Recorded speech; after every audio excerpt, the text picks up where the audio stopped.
Recording message মিলने से मुझे एक बार कंफर्म करो। হ্যাঁ স্যার হচ্ছে। Okay sir. Yes sir. ठीक है सर, चलो। अच्छा, good afternoon to all of you sir. अच्छा देख, इनकम टैक्स में हम लोग लास्ट वीक एक टॉपिक स्टार्ट किए थे, TDS, TCS and advance tax.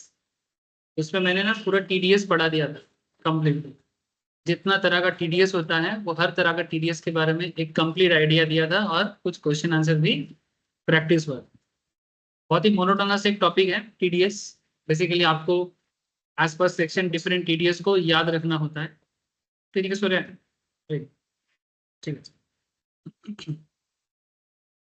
Different TDS का अलग अलग सेक्शंस होते हैं, उसका अलग अलग लिमिट होता है, जो आपको थोड़ा सा रिगोरसली पढ़ के ही याद रखने का उपाय है। एग्जाम में कौन सा टीडीएस आ सकता है नहीं आ सकता है, इसके लिए तो कोई प्रॉपर रूल तो है नहीं, बट हाँ मोटा मोटी में पढ़ाते पढ़ाते मैं आपको थोड़ा आइडिया दिया है कि 192 या 194। ठीक है, ठीक है, तो आप देख लो प्रीवियस ईयर क्वेश्चंस में कि कौन से टीडीएस ज्यादा पूछा है। ठीक है, तो उसमें आपको एक आइडिया लग जाएगा कि यहाँ से पूछ सकते हैं, लेकिन ऐसा कोई हार्ड एंड फास्ट रूल, इसलिए मैं फालतू सजेशन नहीं करूँगा। ठीक है, क्योंकि सीरियसली अगर क्वेश्चन है या क्वेश्चन में दिया है तो ऐसा एक्शन में सच में कोई रूल नहीं है, शायद एक कॉल लेना पड़ेगा मैंडेटरी।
कुछ लेते हैं कि जिसमें थोड़ा सा काम करो।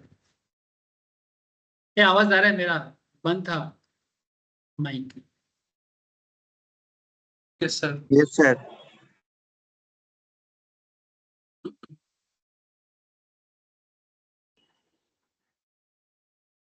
Good afternoon sir.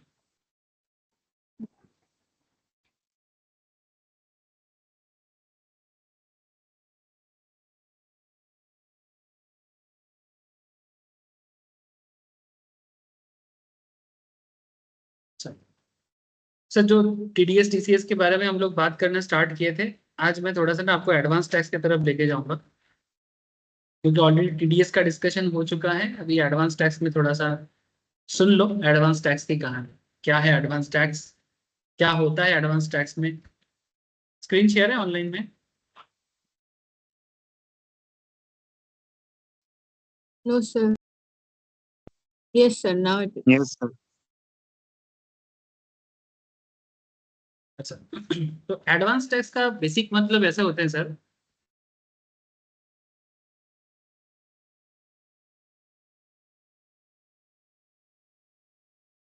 Advance, advance का मतलब क्या है?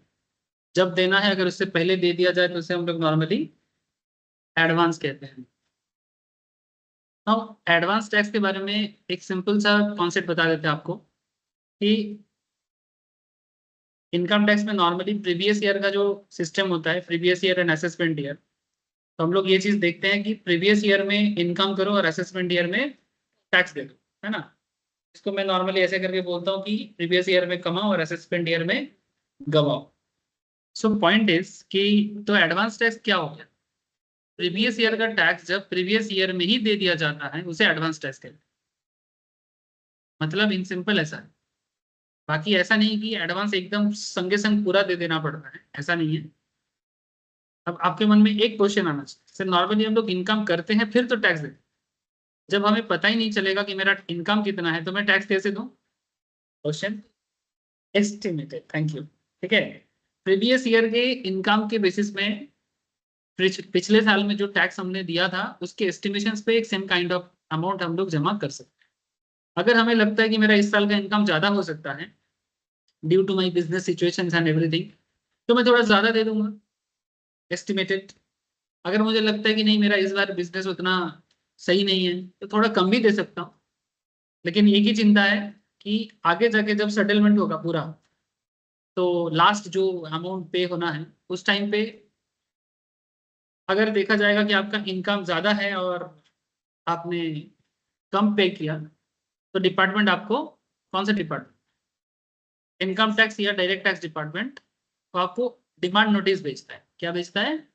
Demand notice. और अगर आप देखते हो कि आपका टैक्स ज्यादा दिया हुआ है और आपका हुआ कम है एक्चुअल में, तो इन दैट केस वो आपको रिफंड कर रहे हैं। ठीक है, लेकिन ये कहानी आपको तो ऐसे समझ में आ रहा, लेकिन इस कहानी के पीछे और भी बातें हैं ना सर, कहानी तो खत्म ही नहीं होता। और एक बात यहाँ पर और चीज बता देते हैं कि सर इसका एडजस्टमेंट कैसे हो। सर जब हम लोग कोई कंप्लीट क्वेश्चन करते हैं तो कंप्लीट क्वेश्चन के अंदर हमें इसको कहाँ एडजस्ट करने का मौका मिलता है? Complete question in the sense, जैसे मानो ये यहाँ पर मिस्टर पूर्वी जी का जो क्वेश्चन हम लोग लास्ट दिन से देख रहे हैं, इस क्वेश्चन में भी मैंने आपको दिखाया कि सपोज ये 115 बीएससी है, 115 बीएससी हो या नॉर्मल प्रोविजन हो, हर जगह में आप एडवांस टैक्स जो है उसको आप बाद में एडजस्ट कर सकते हो, क्योंकि एडवांस आपने पहले दे दिया। अब बाद में जब आपका रिटर्न फाइल हो रहा है टोटल इनकम का जो बाकी टैक्स लायबिलिटी पे कर रहे हो, जैसे टीडीएस भी एडजस्ट हो जाते हैं वैसा एडवांस टैक्स पेड भी एडजस्ट हो जाता है। क्यों? ताकि डबल टैक्सेशन, आपका जो टोटल लायबिलिटी बना था ना, टोटल लायबिलिटी से पुराना जो आपने एडवांस टैक्स ऑलरेडी पे कर दिया वो एडजस्ट हो जाएगा। और जैसे यहाँ पर आप देख सकते हो कि सब कुछ करने के बाद रिफंड हो रहा, देखो करने के बाद क्या हो रहा है? रिफंड हो रहा है। मतलब ज्यादा दे दिए हैं, जितना मेरा होना चाहिए उससे ज्यादा पूर्वी जी ने दे दिया तो रिफंड करो। और अगर यही कम होता तो डिमांड नोटिस भेजता। टाइम पे पेमेंट कर देंगे कोई इशू नहीं है, अगर टाइम पे नहीं करेंगे फिर पेनल्टी वगैरह लगेगा। ये बात कहाँ करेंगे, आएंगे सर नेक्स्ट चैप्टर में रिटर्न फाइलिंग में बात करेंगे कि ड्यू डेट के अंदर नहीं देने से क्या प्रॉब्लम होता है, कितना पेनल्टी लगता है, क्या इंटरेस्ट लगता है, आगे का चर्चा है। फिलहाल डिस्कशंस को हम लोग एडवांस टैक्स में ही सीमित रखेंगे। तो एडवांस टैक्स का सेक्शन वाइज अगर मैं बात करूं, दर्श क्या कर रहे हैं?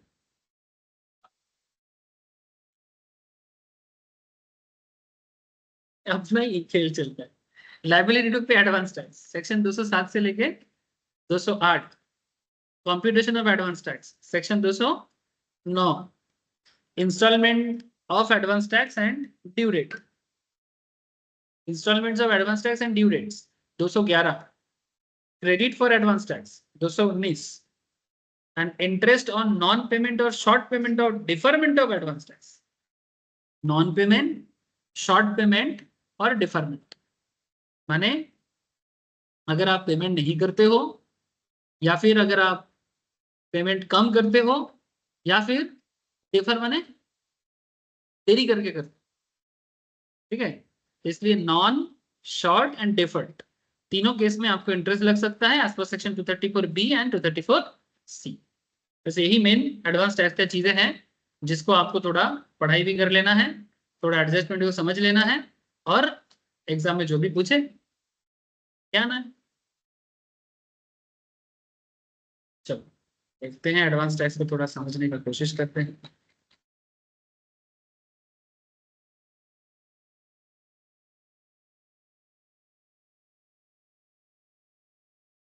मैंने कुछ क्वेश्चंस आप लोगों को घर पे ट्राई करने के लिए बोला था, पता नहीं आप लोगों ने किया कि नहीं किया, क्योंकि प्रोविजंस तो सारा ही पढ़ा दिया था। लेकिन अगर अभी तक नहीं पढ़े हो या क्वेश्चन सॉल्व नहीं किए हो, प्लीज करो, मुझे दिखाओ कि करे हो कि नहीं करे हो। आप लोग बहुत बदमाश बन रहे हो सर, पढ़ाई नहीं कर रहे हो, फेस्टिव फेस्टिव चले जा रहे हैं सर, सब मुझे दिखाई देता है।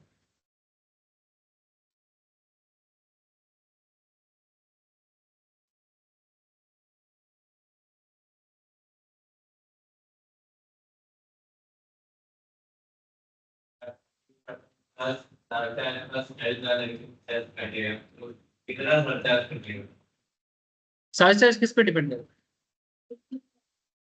करेगा?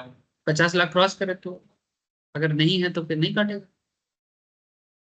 लास्ट दिन पढ़ा है ना चार्ज का पूरा डिटेल्स एक बार, टोटल इनकम पढ़ाते पढ़ाते। 7.7 तो बोल रहे 7.76।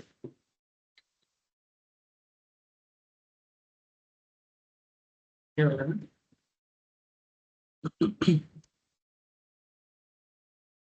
एडवांस पेमेंट ऑफ टैक्स, कुछ बातें हैं पहले सुन लो। ऐसे तो सेक्शन वाइज 207 से लेकर 219 के अंदर बोला है liability for payment of advance tax normally किस पे ये लागू होता है, ये थोड़ा सा जान लेना चाहिए। फिर मैं आपको शॉर्ट में भी बताता हूँ और कुछ क्वेश्चंस भी करते हैं। और टोटल इनकम के अंदर एडजस्टमेंट क्या होता है, डिडक्शन हो जाता है। तो tax will be payable in advance during any financial year in accordance with the provision of 208 to 219 in respect of an SSE's current income, that is total income of the SSE, we should be chargeable to tax for the assessment year immediately following that financial year. अच्छा, हम लोग पिछले classes में last week जब हम लोग TDS start किए थे उस टाइम पे टोटल इनकम के अंदर कहाँ एडजस्ट करना होता है ये बात कर चुका था, याद है ना सर? टोटल इनकम के अंदर कहाँ पर एडजस्ट होता है TDS TCS एडवांस टैक्स, ये बात होता है। अगर किसी को ये चैप्टर का फर्स्ट या सेकंड क्लास एक बार देखना है, मिस किया है, होता है ना आप लोगों में से कोई ना कोई कुछ ना कुछ कर ही लेता है मिस, तो एक बार प्लीज मेरे से कलेक्ट करके देख लेना, ठीक है? Under 208, obligation to pay advance tax arises in every case where the advance tax payable is 10,000 or more. अगर एडवांस टैक्स का अमाउंट 10,000 से ज्यादा है, सेक्शन 208 कहता है कि अगर एडवांस टैक्स का अमाउंट 10,000 से ज्यादा है तो हर केस में आप एडवांस टैक्स पे कर सकते हैं। मतलब अगर आपका टैक्स लायबिलिटी 10,000 से ज्यादा होगा तो आप एडवांस टैक्स पे कर सकते हैं। An assessee who is liable to pay advance tax, माने there are certain kind of assessees जिनके लिए एडवांस टैक्स मैंडेटरी है। जैसे कंपनीज वगैरह के लिए कोई एडवांस टैक्स चलता ही है, बट उसके अलावा और भी कुछ लोग होते हैं जिनके लिए एडवांस टैक्स मैंडेटरी कर देते हैं। An assessee who is liable to pay advance tax of less than 10,000 will not be saddled with interest under section 234B and 234C for defaults in payment of advance. However, the consequence under section 234A regarding interest of belated filing of return would be attractive. माने अगर 10,000 से कम का liability है तो interest का matter उस पर लगता नहीं है, लेकिन अगर लेट करते हैं तो बिलेटेड रिटर्न का जो फाइलिंग का अमाउंट है वो बिलेटेड में देना पड़ता है। वो हम लोग रिटर्न फाइलिंग के अंदर बात कर लेंगे कि बिलेटेड करने से हैप्पी बर्थडे की तरह ही होता है, ठीक है? बिलेटेड हैप्पी बर्थडे की तरह इधर भी होता है। अगर इन case of senior citizen who have passive source of income like interest, rent etcetera, the requirement of payment of advance tax causes genuine complete माने कंप्लायंस हार्डशिप। अगर कोई सीनियर सिटीजन है और अगर उसको इंटरेस्ट से इनकम होता है, रेंट से इनकम होता है, तो उनके लिए एडवांस टैक्स पे करना थोड़ा प्रॉब्लम होता है। Therefore in order to reduce the compliance burden of such senior citizen, exemptions of advance tax has been provided to resident individuals. माने सीनियर सिटीजन को एडवांस टैक्स पेमेंट करने में छूट दिया जाता है। Not having any income chargeable under the head PGBP, क्या है बोला कि एडवांस टैक्स में एग्जेम्पशन क्या बोलेगा, अगर उसका PGBP से कोई इनकम नहीं है तो ही छूट मिलेगा, और अगर उसका एज 60 साल से ऊपर है तो ही छूट तो नहीं मिलेगा। 60 साल के ऊपर है पर PGBP का इनकम है तो नहीं मिलेगा। ये 60 साल के ऊपर अगर आप PGBP से कमाते हो तो आप अच्छा खासा बिजनेसमैन, दिमाग पूरा चलता है आपका, ठीक है? तो इन दैट केस गवर्नमेंट उनको नहीं छोड़ता, और बड़े बड़े बिजनेसमैन तो 60 के बाद ही नाम पे आते हैं, है ना? Such senior citizen does not pay advance tax and are allowed to discharge their tax liability other than TDS by payment of self assessment tax. और ये जो पेमेंट होता है ये सेल्फ असेस करके होता है. कैसे करके होता है? Self assess. मैंने आप खुद ही कैलकुलेट कर लो, जैसे आप लोग बोल रहे थे ना एस्टिमेटेड, स्टार्टिंग में बात हो रहा था. An assessee has to estimate his current income and pay advance tax thereon. He need not submit any estimate or statement of income to the assessing officer. कुछ भी सबमिट करने का जरूरत नहीं है, except where he has been served with notice by the assessing. अगर officer आपको notice भेजता है कि आपका इनकम का डिटेल्स हमें शो करो तो देना पड़ेगा, खुद से देने का जरूरत नहीं. ऐसे नहीं आप एकदम वॉलंटरीली हाँ सर देख लीजिए करके जरूरत नहीं है, लेकिन आपको नोटिस भेजता है, ठीक है, तो देना पड़ता है. नोटिस तभी भेजता है जब उनको डाउट होता है. Otherwise, where an obligation to pay advance tax has arisen, the assessee shall himself compute the advance tax payable on his current income at the rates in force in the financial year and deposit the same, whether or not he has been earlier assessed to tax. मैंने पहले कभी assessment हुआ है नहीं हुआ है doesn't matter, but वो obligation to advance tax अगर उसके ऊपर लागू होता है तो वो कंप्यूट करेगा और पेमेंट के लिए आगे बढ़ेगा, और जो भी रेट है फाइनेंशियल ईयर में वो लागू हो जाएगा. और क्या कंडीशन बोलते हैं सर? ये सब क्या है? एडवांस टैक्स का कंडीशंस कि किस किस केस में क्या क्या कॉन्सेप्ट आ सकता है. और एक बात कहता है, for this purpose the total income of the latest previous year, total income of the latest previous year in respect of which the SSC has been assessed by way of regular assessment or the total income returned by the assessee in any return of income for any subsequent previous year, whichever is higher, shall be taken as the basis for computation of advance tax payable. माने आपका जो last tax payment amount है, ठीक है, या फिर current year में आपका जो इनकम है, तो जो whichever is higher होगा आपको नॉर्मली उसी को लेना चाहिए. The total income of the latest previous year in respect of which the assessee has been assessed, माने अगर आप 2024-25 प्रीवियस ईयर में एडवांस टैक्स के लिए सोच रहे हो तो आपका लेटेस्ट क्या है? 24-25. तो वही बोल रहे कि for this purpose the total income of the latest previous year in respect of which the SSC has been assessed by way of regular assessment और the total income return by the SSC in any return of income for any subsequent previous year whichever is higher. और upcoming year में जो भी उसका हो सकता है, तो लेटेस्ट प्रीवियस ईयर का और अपकमिंग का दोनों में से जो हायर आपको लगता है उसके ऊपर एस्टिमेट करके आपको एडवांस टैक्स दिखाना चाहिए. ठीक है. The above order can be served by the assessing officer at any time during the financial year, but not later than last date of February. February के बाद नहीं बोलेगा, जो भी बोलेगा February से पहले बोलेगा.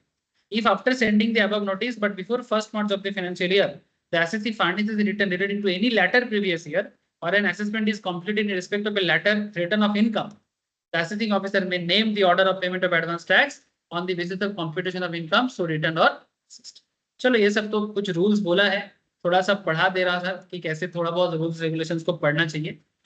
अब आपको मैं थोड़ा समरीटिकली बोल देता हूँ सर, इसमें आपको मेन क्या क्या पॉइंट याद रखना पड़ेगा और इसमें से क्वेश्चन कैसे हो सकते हैं. The most important part is this one sir, instalments of advance tax and due dates. बहुत इंपॉर्टेंट एरिया है, परसेंटेज का एक बहुत इंपॉर्टेंट पार्ट है, और इस रिगार्डिंग क्वेश्चन कैसे होते हैं ये करने से आपको आइडिया. हाँ सर, समरी.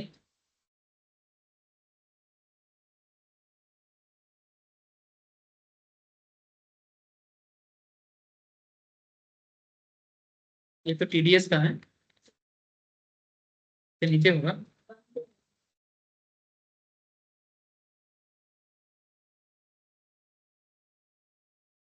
ये देखो, अब जो बात मैं आपको अभी बोल रहा था उसी चीज को देखो यहाँ पर शॉर्ट में लिख दिया है,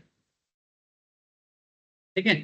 207 में 208 में tax shall be payable in advance during any financial year in respect of the total income of the assessee which would be chargeable to tax for assessment year immediately following that financial year.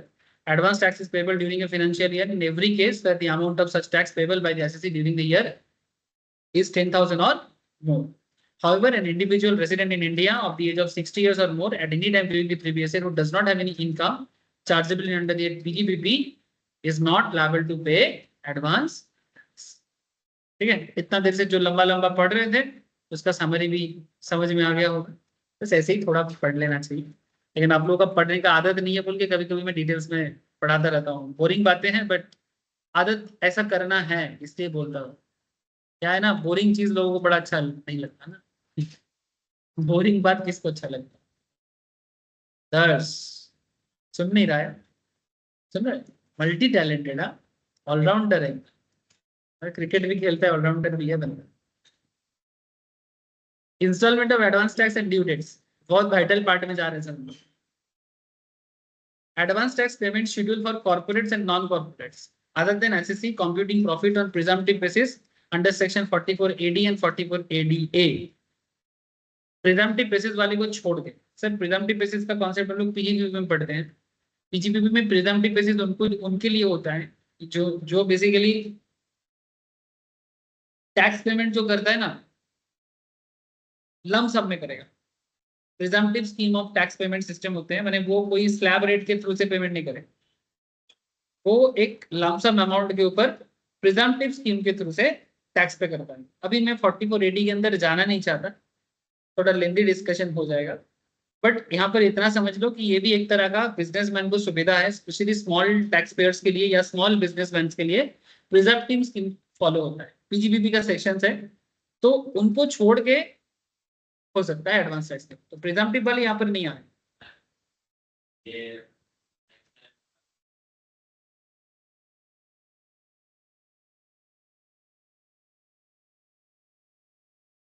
तो मार खाएगा। अभी हम लोग advance tax पढ़ रहे हैं।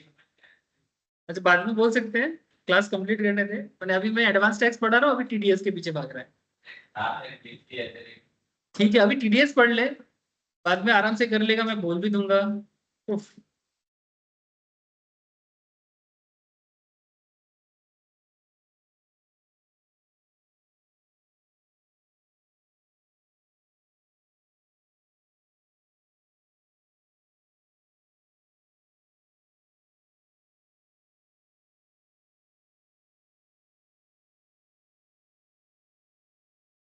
अच्छा देख 211 में ड्यू डेट्स के बारे में जो बोला है, कि मैं आपको एक चीज स्टार्टिंग में बोल रहा था कि एडवांस टैक्स का पेमेंट ऐसे नहीं कि आपको एक ही बार में सारा दे देना। जैसे मानो कि हम लोग का जो क्या बोलते हैं इसको, एक साल को कितने क्वार्टर में डिस्ट्रीब्यूट किया गया है? 4।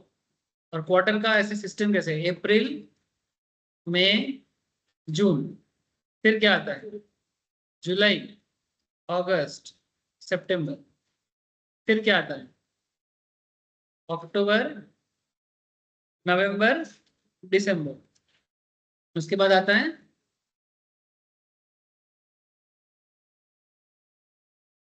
चेक करो इस चीज को आप, एडवांस टैक्स का सिस्टम क्या हो जाता है, अप्रैल में जून का ऑनर बिफोर 15 जून।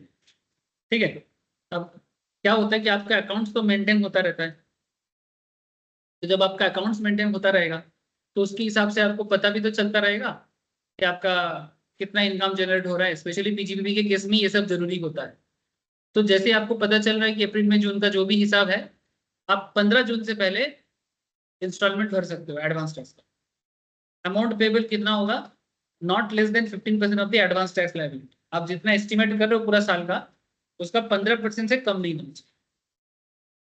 पूरा साल भर का आपका जो एस्टिमेटेड अमाउंट है, जो लास्ट ईयर में भी आपका हुआ था या फिर करंट ईयर में आपको एस्टिमेशन लग रहा है, उसका टोटल लायबिलिटी का 15% से लेस नहीं होना चाहिए। नेक्स्ट ड्यू डेट कब आएगा आपका, 15 सितंबर। 15 सितंबर में आपको पहले केस में 15% था, अब इस केस में आपको और 30% जोड़ना है। तो not less than 45% of the tax liability minus amount paid in earlier instalment, that means ultimately 30% ही होगा। ठीक है, मैंने टोटल का 45%। ठीक है, मैंने जितना आपका करेंट इंस्टॉलमेंट होगा वहां से मैंने ओवरऑल 45% कैलकुलेट करना, इसलिए बोलते हैं not less than 45% of the tax liability minus amount paid in earlier instalment. मैंने 15 जून में जो आपने दे दिया उसको माइनस करके बाकी जो अमाउंट होता है, मैंने 45% अगर अभी टोटल है, सपोज आपको 1 लाख टका आपका टैक्स होता है, तो 1 लाख में से अगर आप 15,000 पहले दे चुके हो,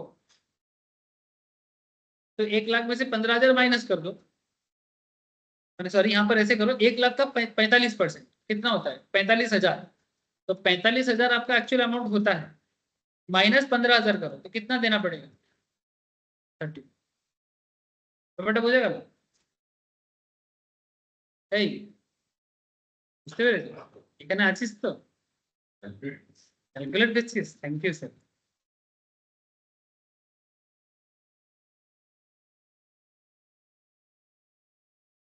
हाँ कर सकता है लेकिन नॉर्मल रूल यही है कि आपको पर क्वार्टर में पे कर, ठीक है?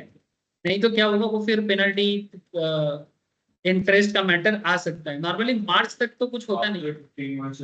हाँ, इंटरेस्ट का मैटर 15 मार्च के बाद होता है, बट टाइम टू टाइम कर देने से आपका भी तो बर्डन कम हो जाएगा। अगर आप नहीं करोगे तो फिर 15 सितंबर के अंदर या फिर दिसंबर के अंदर आपको बाकी पुराना भी करना पड़ेगा। तो ऑन और before 15 December 75% of the advance tax liability, वही सेम सिस्टम। माने अगर 75% ऑफ एडवांस टैक्स, सपोज आपको 1 लाख देना है, 75,000 आपका नॉर्मली होता है, टैक्स लायबिलिटी तो आप एस्टिमेट करके दे, हर क्वार्टर में अलग नहीं, हर क्वार्टर में अलग नहीं हो। आपका एक प्रीवियस ईयर में इस तरह से प्रीवियस ईयर का जो एस्टिमेशन है या फिर जो अपकमिंग हो रहा है, उन दोनों में से जो हायर लगता है। अगर प्रीवियस ईयर में आपने 90,000 दिया था, आपको इस बार 1 लाख लग रहा है। नॉर्मली हम लोग अपने एक्सपीरियंस से देखा है सर कि एक बिजनेसमैन का इनकम डे बाई डे मैंने एवरी ईयर ऑन ईयर बढ़ता है नॉर्मली, ठीक है? आप लास्ट ईयर जो कमाए थे, अगर आपका बिजनेस एक एस्टेब्लिश बिजनेस बन रहा है डे बाई डे, तो ऑटोमेटिकली आपका इनकम ग्रो करेगा। सपोज आज एक दुकान आप यहाँ पर कहीं पर खोलते हो, तो दुकान अगर आपका चल रहा है, ये तो नॉर्मल बात है कि आपका कस्टमर रिटेंशन पहले से ज्यादा होगा। मैंने अगर आप ग्रोइंग स्टेज पे हो, वो अलग बात है, कोई पहले ज्यादा कमाता था अभी दुकान कम चलता है, ये भी हो सकता है। बट जनरली जो टैक्स पेयर्स होते हैं, देखा जाता है कि उसका ईयर ऑन ईयर ग्रोथ ही होता है। खोल के तो देखो एक बार, पता लगेगा। कोई भी दुकान आप मोर देन 1 ईयर चलाओ, आपको पता लगेगा। अगर कोई एक्सेप्शनल रीजन नहीं होता, से फॉर एग्जाम्पल कोरोना जैसा कुछ नहीं आ गया, या फिर कोई ऐसे एडवर्स सिचुएशंस अगर क्रिएट नहीं होता है, ईयर ऑन ईयर बिजनेस को ग्रोथ ही मिलता है। आप एक चीज ख्याल करके देखो कि हर एक फैमिली जनरली, ठीक है, जब से फैमिली का माने क्या बोलेंगे, एक स्ट्रगलिंग पीरियड हर फैमिली देखता है। आप अपने माँ पापा को पूछो, ठीक है, हर किसी ने अपने एक स्ट्रगलिंग पीरियड जरूर देखा हो। अब कोई किसी का ऐसा हो सकता है कि पहले बहुत अच्छा था, बाद में खराब हुआ, लेकिन खराब के बाद भी एक अच्छा होगा, है ना?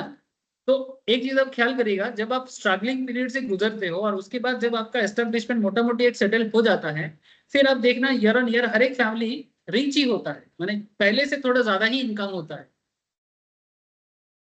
ये सर जनरल, अगर बाकी सब चीजें कांस्टेंट रहे तो। अब किसी के फैमिली में देखो एडवर्स मोमेंट बहुत रीजंस में आ सकते हैं, कुछ प्रॉब्लम हो गया, ये हो गया, वो सब डिफरेंट चीजें। बट अगर सब चीज नॉर्मल है, डे बाई डे या ईयर ऑन ईयर आपका ग्रोथ होगा, यही नॉर्मल है। टैक्स लायबिलिटी आपका बढ़ेगा, ये भी नॉर्मल है। आपका बैंक अकाउंट का स्टेटमेंट में भी वो इम्पैक्ट करता है। जैसे ही आपको पता लगता है 2 नंबर करना है, आप बैंक में पैसा लेना बंद कर दो। फिर मानो अगर आपको चाहिए कि मेरे को टैक्स नहीं देना है, या फिर मुझे इतने अमाउंट से ज्यादा टैक्स नहीं देना है, ये प्री कैलकुलेटेड कर लेते हैं, ये प्री कैलकुलेट हो जाता है। अब प्री कैलकुलेट हो जाएगा तो फिर आप उसमें क्या करोगे कि बैंक अकाउंट में पैसा हिट करने से रोकोगे। क्यों? क्योंकि बैंक में हिट होगा तो इनकम टैक्स डिपार्टमेंट को तो पता चल ही जाएगा। मानो लास्ट ईयर मानो आपने 10,000 का टैक्स दिया, इस बार भी आप चाहते हो 10,000 से 1 टका ज्यादा नहीं देंगे, लेकिन आपका इनकम ज्यादा हो रहा है, तो इस बार आप क्या करोगे? कैश से ज्यादा ट्रांजेक्शन करोगे। अगर आप ऐसे प्री डिसाइडेड होते हो, 1 पैसा 10,000 से ज्यादा नहीं देना, और आपको पता लग रहा है कि इनकम बढ़ रहा है, हाँ हाँ, वो बहुत सारे डिडक्शंस नहीं मिलेगा। क्या यूज करता है?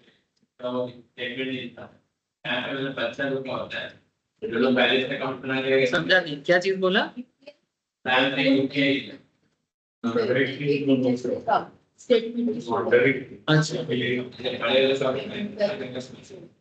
अच्छा, पेमेंट होता है उसके?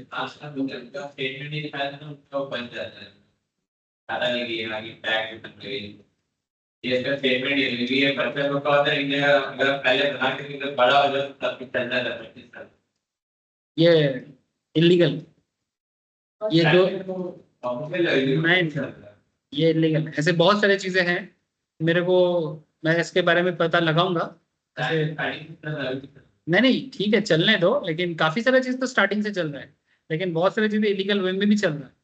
सरकार बहुत सारी चीजों को, जैसे कितना सारा गेमिंग ऐप चलता है स्टॉक मार्केट के नाम पे, ठीक है, माने मार्केट के मोमेंट के ऊपर बेस करके आप गेस करो, आप उधर आपको इनकम होगा, लेकिन ये सब सेबी के हिसाब से इलीगल है।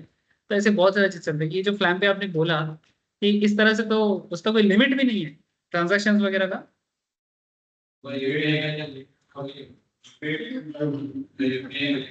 मतलब आप अनलिमिटेड ट्रांजेक्शन कर सकते हो, मतलब जैसा यूपीआई में होता है उतना कर सकते हो, पूरा 10-20 हजार आराम से कर सकते हो। तब तो कोई भी हाइड कर सकता है।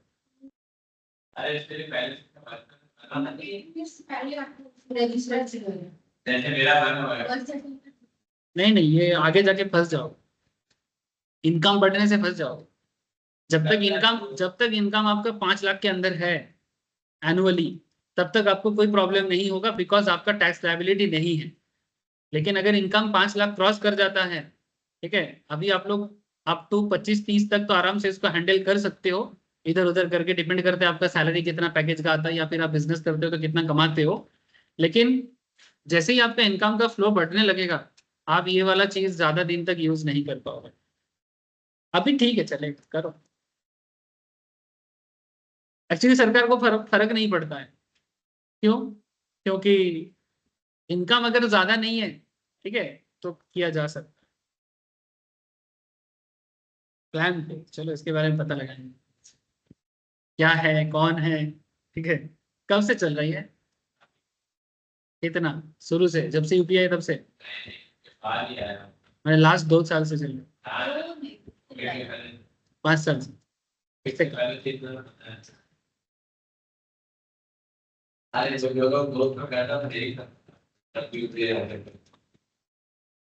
और 15 मार्च से पहले आपको क्या करना पड़ेगा, पूरा अमाउंट देना पड़ेगा, था whole amount of advance tax liability minus amount paid in RDR. मैंने ये जो 15%, मानो 15,000 इधर दे दिए थे, 30,000 यहाँ पर दे दिए थे, 30, 15, 45 इधर, और कितना देना पड़ेगा, 30,000 ना, 30, 30, 60, 15, तो 75% होता है। तो बाकी जो आपका 15,000 होता है वो लास्ट में पे कर दो, मैंने ओवरऑल 1 लाख हो जाएगा। इस तरह से आपका 1 लाख में, 1 लाख के ऊपर एस्टिमेशन करके दिखाया, ठीक है। तो इस तरह से नॉर्मली एडवांस टैक्स देना पड़ता है, और ये इसका ड्यू डेट होता है। समझ में आया? आया रे समझ में?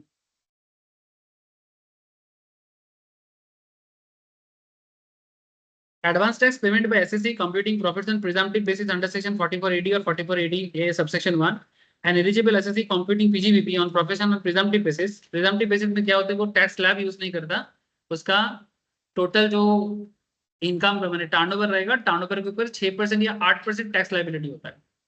इसके ऊपर देखना, मैंने क्वेश्चन सॉल्व करवा के रखा लेटेस्ट जब क्लास किया था, आई थिंक कब करवाया था, पीजीबीपी में करवाया था। पीजीबीपी का पहला क्वेश्चन आई थिंक मैंने सॉल्व करवाया था। मिस्टर शिवम का एक क्वेश्चन था, शिवम या समथिंग बोल के, ठीक है, पीजीबीपी হবে স্যার, আগে এটা কমপ্লিট করে স্যালারি ফ্যালারি করাই তারপর পিজিবিপি করা। সব ইম্পর্টেন্ট, কোনটা ইম্পর্টেন্ট নয়, इम्पोर्टेंट कौन सा नहीं है। पीजीबीपी में, पीजीबीपी का जो पहला क्वेश्चन है उसी में मैं प्रिजम्पटिव सॉल्व करवाया था मिस्टर शिवम बोल के। जिनका नहीं हुआ करवाऊंगा सर, डोंट वरी। हाँ, जिनको जल्दी है वो लेके कर सकते हो, जल्दी होने से तो करना ही पड़ेगा लेके, और क्या कर सकते हैं, लेके कर लो, कोई डाउट है पूछ लो, ठीक है सर मेरे को कर दे दो, मैं कर लेता हूँ, बाद में जब आप करवाओगे अगर उस टाइम पे मैं क्लास पे रहूंगा तो कर लूंगा, इसमें क्या है। तो उसमें भी आप देखोगे कि वो क्वेश्चन में क्या होता है, नॉर्मली प्रिजम्पटिव में आप जितना आपका टर्नओवर होगा, टर्नओवर के ऊपर आपको टैक्स देना। अगर आपका मैक्सिमम ट्रांजेक्शन थ्रू बैंक होते हैं, यूपीआई एटसेट्रा, एनईएफटी, आरटीजीएस, माने कैश ट्रांजेक्शन नहीं करते हो आप, ऑलमोस्ट ना के बराबर 5% टोटल ट्रांजेक्शन का 5% तक करते हो, 5% से ज्यादा नॉन कैश ही करते हो, तो ऐसे केसेस में आप 6% तक आपका टर्नओवर के ऊपर टैक्स लगेगा। और अगर आपका कैश ट्रांजेक्शन ज्यादा होता है तो 8% लग जाएगा। तो नॉर्मली इसमें टैक्स लायबिलिटी ज्यादा होता है, स्लैब में आने से कम होता है। लेकिन प्रिजम्पटिव स्कीम वो लोग करते हैं जो अकाउंट्स मेंटेन नहीं करते, साल भर अकाउंट्स मेंटेन नहीं करेगा तो प्रिजम्पटिव स्कीम में ही टैक्स देना पड़ता है। क्यों अकाउंट्स मेंटेन क्यों नहीं करते? सर अकाउंट्स मेंटेन करने के लिए बहुत लोगों को क्या होता है ना, अकाउंटेंट रखना पड़ता है। आजकल बहुत सारे सॉफ्टवेयर आ गया है, लेकिन हर किसी को तो सॉफ्टवेयर चलाना भी नहीं आता ना। सॉफ्टवेयर को भी तो मैनेज करने के लिए अकाउंट्स आना चाहिए कि किसको डेबिट में डालोगे, किसको क्रेडिट में डालोगे। ठीक है, ये भी नहीं आता है तो फिर सॉफ्टवेयर भी दिक्कत करेगा। हाँ, आजकल और थोड़ा मॉडर्न सॉफ्टवेयर आ गया है कि वो आप बस सेल और परचेज को पुट करो, वो डेबिट क्रेडिट पुट कर देगा। हाँ, सॉफ्टवेयर का बहुत सारे हैं।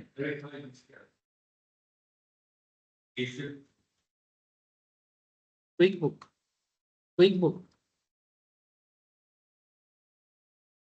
बहुत सारे सॉफ्टवेयर, बहुत सारे जगह है जहां पर आप पुट करोगे, परचेज सेल पुट करो, बाकी वो कर देगा।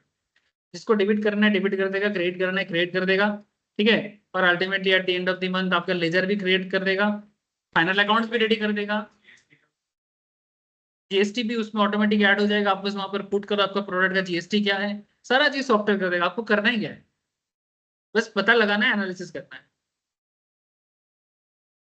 इवन आजकल जोहो जोहो कॉर्पोरेशन का मैं बात करता हूँ, वो भी इस तरह का ही एक सॉफ्टवेयर डेवलप किया है। व्यापार बोल के एक मोबाइल एप्लीकेशन है, खाता बुक बोल के एक है, ये सब भी करते हैं। ये सब तो भाई खाता बुक व्यापार ये लोग तो छोटा मोटा चीज कर ही देता है। मैंने आपका बिजनेस अगर मोटा मोटी एनुअल टर्नओवर अगर 40-50 लाख के बीच में है, 1 करोड़ के बीच में कर लेगा ये लोग। थोड़ा और बड़ा अमाउंट में जाएगा तो इन दैट केस आपको थोड़ा सा और हाई फाई सॉफ्टवेयर चाहिए। सॉफ्टवेयर अगर बहुत कुछ कर देता है, लेकिन हाँ, ट्रेडिशनल पॉइंट ऑफ व्यू में अकाउंट्स का मैटर होता है, और अकाउंटेंट जहां जरूरी होता है, अगर आप अकाउंटेंट वगैरह मेंटेन नहीं करते, इन दैट केस आप प्रिजम्पटिव स्कीम में शिफ्ट होना पड़ता है।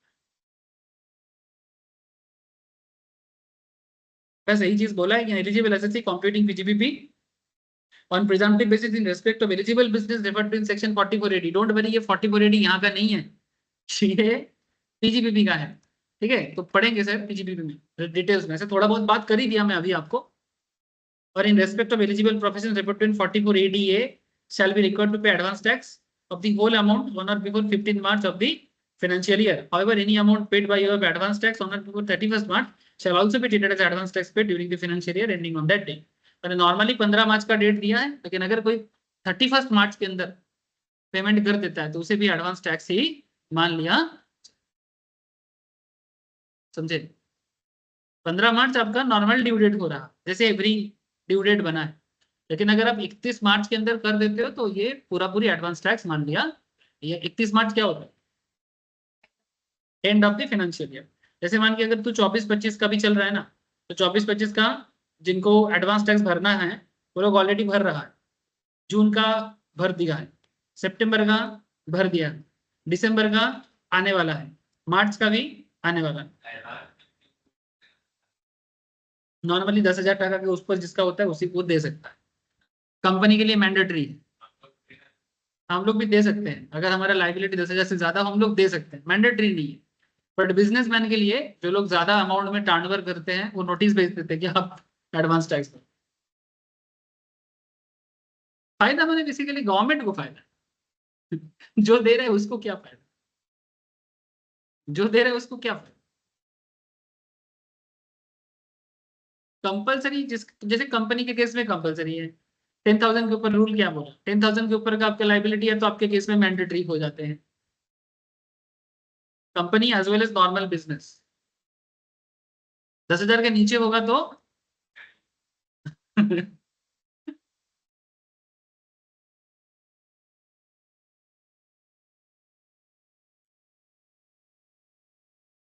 गवर्नमेंट को काफी फायदा, उसको पहले पैसा मिल जाता है ना।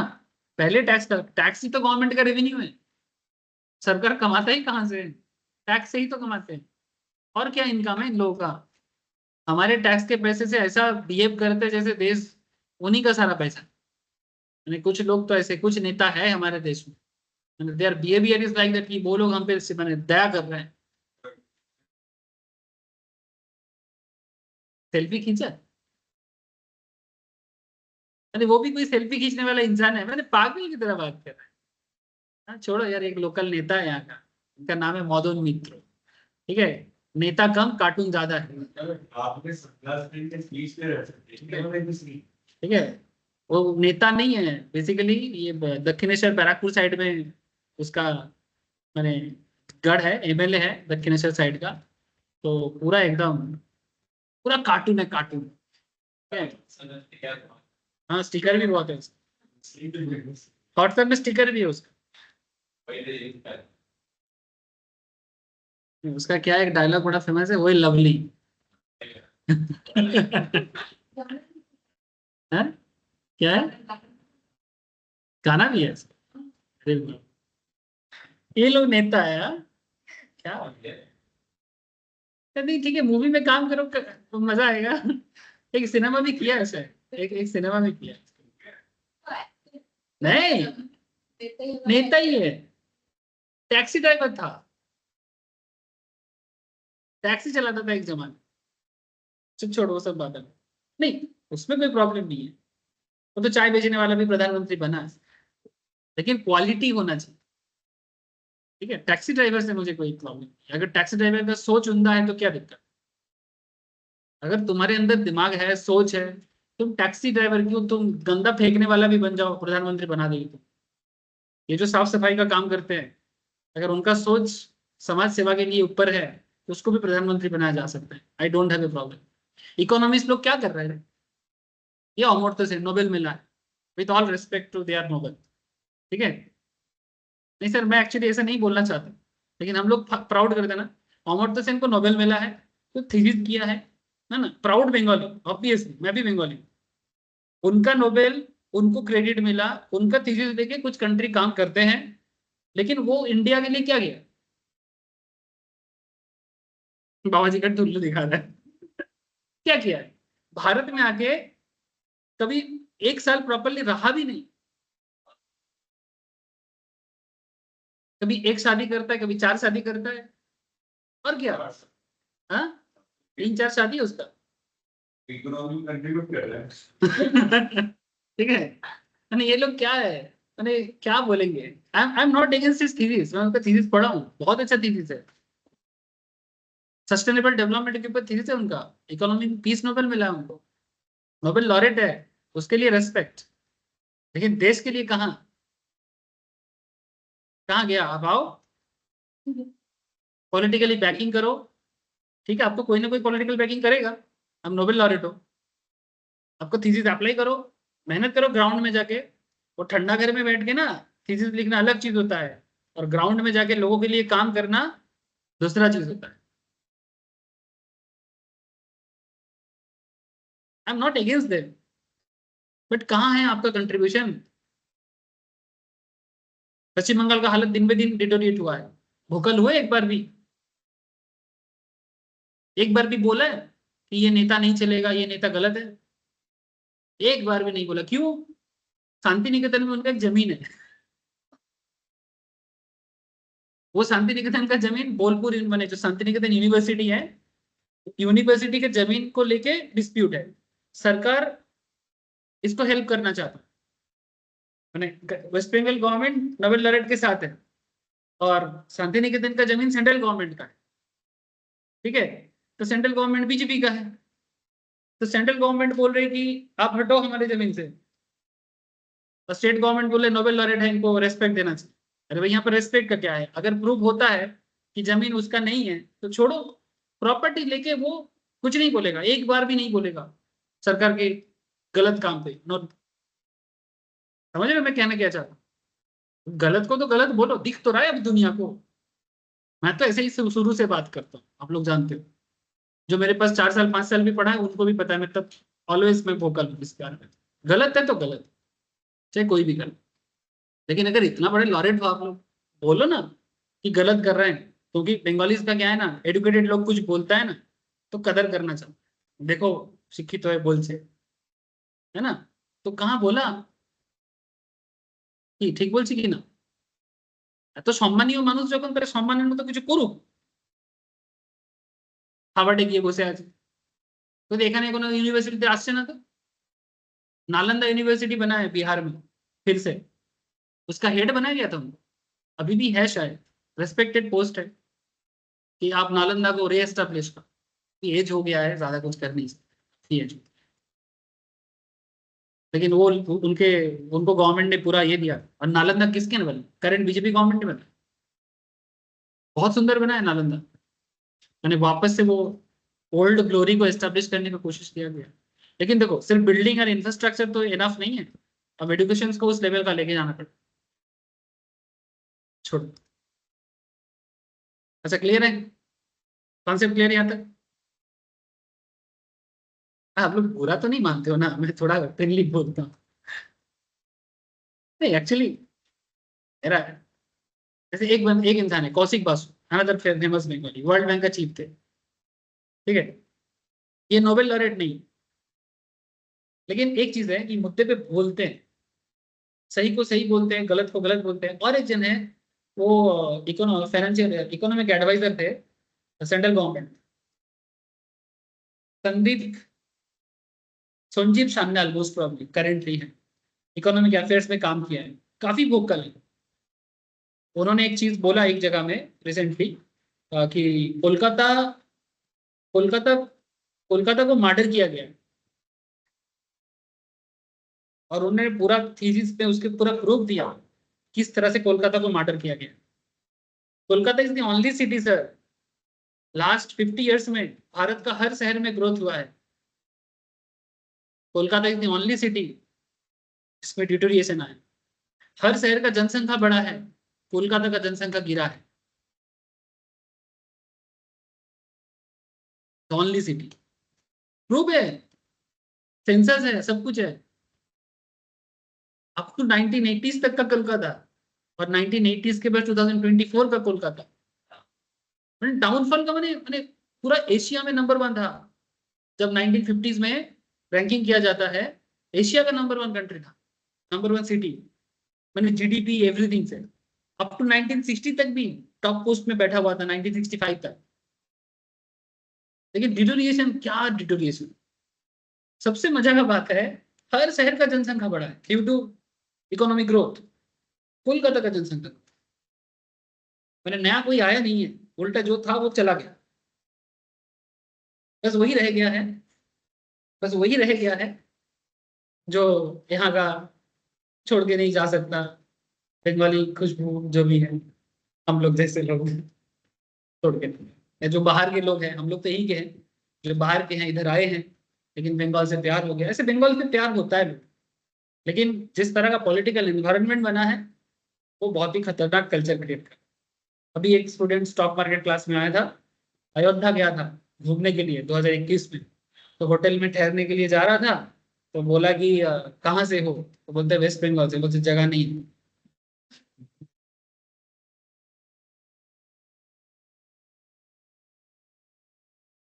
सीरियसली, अच्छा किया है। बुरे ने ना, अच्छा किया है। क्यों नहीं समझ पा रहे आप लोग? पश्चिम बंगाल का चीफ मिनिस्टर राम को गाली मानता है, तो जिस स्टेट का चीफ मिनिस्टर को राम बोलने में गाली समझ में आता है, और उस स्टेट के लोग बाहर जाएगा, सम्मान मिलेगा। हमारा पहचान हमारे सीएम से। और न, हाँ, नमाज पढ़ते एकदम, और राम बोलने से नमाज पढ़ेगा एकदम रेस्पेक्ट के साथ, और राम बोलेगा गाली से, कुछ भी वोट के लिए। और हिंदू लोगों को देखो, हिंदू लोगों को देखो, कोई शर्म लिहाज नहीं है। आई एम नॉट अगेंस्ट मुस्लिम, पर तुम देखो कितना गंदा है लोग अपने स्वार्थ के लिए।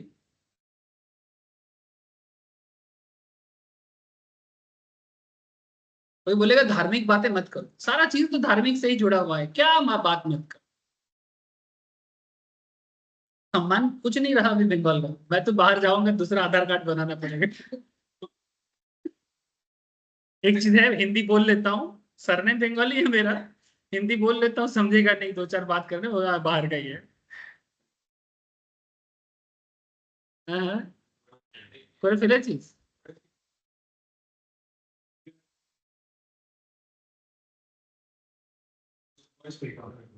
भाई, ये सब बाजेगा।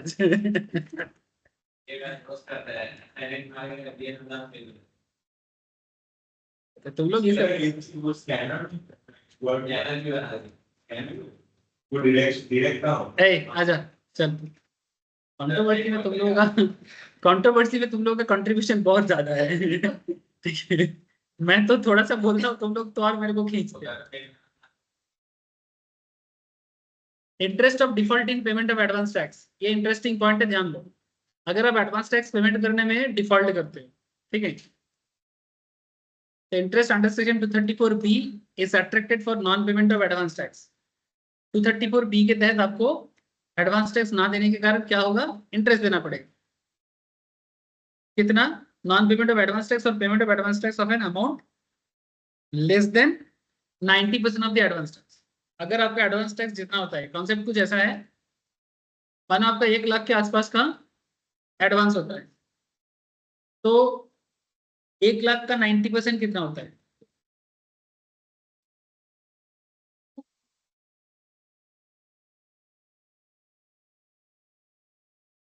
इंटरेस्ट तो बाद में आता है। यानी पहले आपको ये समझना है कि इंटरेस्ट कब देना है। कि अगर आपका एडवांस टैक्स का पेमेंट जितना होना चाहिए उसका, माने एसेस्ड टैक्स का 90% से कम अगर आप एडवांस टैक्स पे करते हो, तो इन दैट केस इंटरेस्ट का कॉन्सेप्ट अराइज होता है। 234B के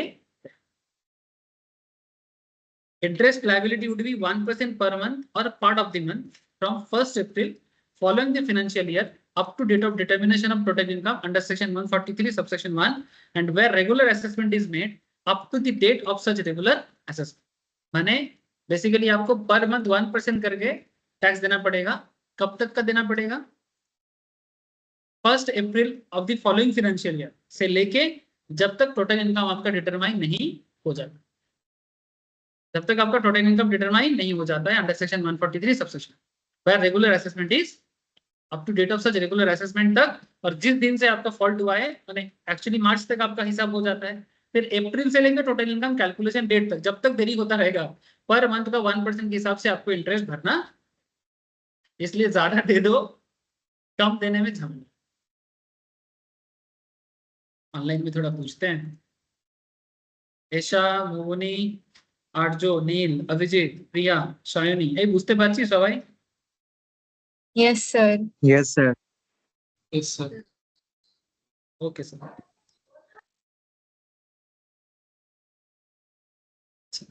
Such interest is calculated on the amount of difference between assessed tax and advance tax paid. मतलब जितना आपने assessed का मतलब क्या होता है, कैलकुलेशन, और advance tax paid माने जो एक्चुअल में आपने पे किया। Assessed tax means tax on total income determined under section 143 subsection 1 less TDS and TCS. Point to be noted. And any relief of tax allowed under section 89. ठीक है, कभी कभी गवर्नमेंट क्या करते हैं, टैक्स रिलीफ भी प्रोवाइड करते हैं कि भाई इनको रिलीफ दे देते हैं, माने छूट नहीं देना है। तो कोई रिलीफ है, टीडीएस है, टीसीएस का अमाउंट है, उनको माइनस करके हिसाब करना है टोटल। माने अगर क्वेश्चन के अंदर आपको एसेस टैक्स कैलकुलेट करना है, आप बस ये बात याद रखिएगा, assessed tax means the tax on total income determined under section 143 subsection 1। इसमें से लेस क्या करना है, टीडीएस लेस करना है, टीसीएस का अमाउंट लेस करना है, और अगर कोई रिलीफ है वो भी लेस करना है। And any tax credit allowed to the set off in accordance with the provision of 115 JD in case of assessee exercise the option of shifting of the default tax regime provided under 115 BSc subsection 1A. Tax on total income determined under section 140 subsection shall not include the additional income tax if any payable under section 140B.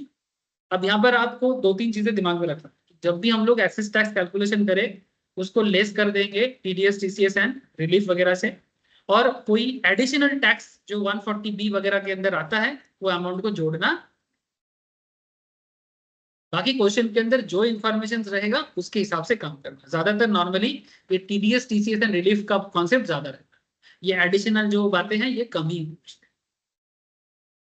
और एक बात आपको यहाँ पर याद रखना पड़ेगा, वह self assessment tax is paid by the assessee as per section 140A और otherwise interest shall be calculated up to the date of payment of such tax and reduced by interest if any paid under section 140A toward the interest chargeable under this section. Thereafter interest shall be calculated.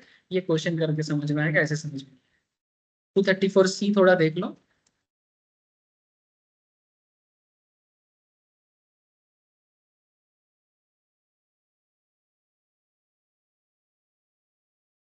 To 234C थोड़ा सा पढ़ लो। 234B में तो आपको समझ में आया क्या प्रॉब्लम है? 234C क्या बताता है? Interest of for deferment of advance tax, माने अगर आप डिफर करते हो एडवांस टैक्स पे करने, ये भी पॉइंट आया था ना कुछ देर पहले कि अगर हम डिफर करेंगे तो हमको इंटरेस्ट चार्ज हो जाए। इसी बात को यहाँ पर थोड़ा बोला है, manner of computation of interest under section 234C for deferment of advance tax bye corporate and non corporate SSC. Corporate माने कंपनी, नॉन कॉर्पोरेट माने नॉर्मल बिजनेसमैन को नॉन कॉर्पोरेट।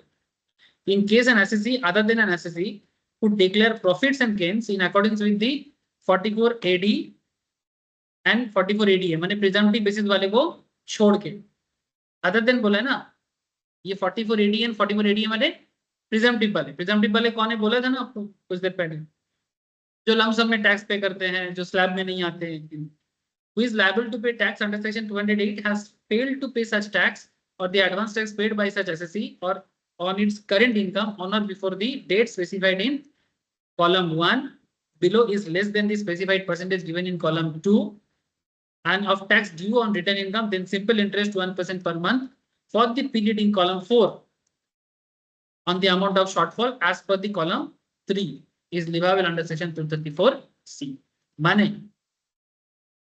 माने एक तो आपको ओवरऑल में प्रॉब्लम होने से 90% का कॉन्सेप्ट बता दिया 234B के तहत। 234C के तहत बात कुछ ऐसा है कि आपको ड्यू डेट के अंदर जो मिनिमम अमाउंट ऑफ टैक्स पे करना था एडवांस टैक्स के रूप में, जैसे मैं आपको शुरू में से एग्जांपल दे रहा हूँ कि आपका 1 लाख का अमाउंट है, कम से कम 15% आपको 15 जून के अंदर दे देना चाहिए। हेलो, अगर आपका 1 लाख का अमाउंट है एडवांस टैक्स का तो 15% स्पेसिफाइड अमाउंट आपको विद इन 15 जून पेमेंट कर देना चाहिए at least. Shortfall in advance tax माने 15% of tax due on return income minus advance tax paid on 15 जून, माना आपका 15% होता है, आप 15 से कम देते हो। सपोज आप हार्डली 12% पे किए तो जो 3% का गैप है उस पे पर मंथ का 1% तक चलेगा जब तक आप पेमेंट पूरा नहीं कर। कितना महीने के लिए?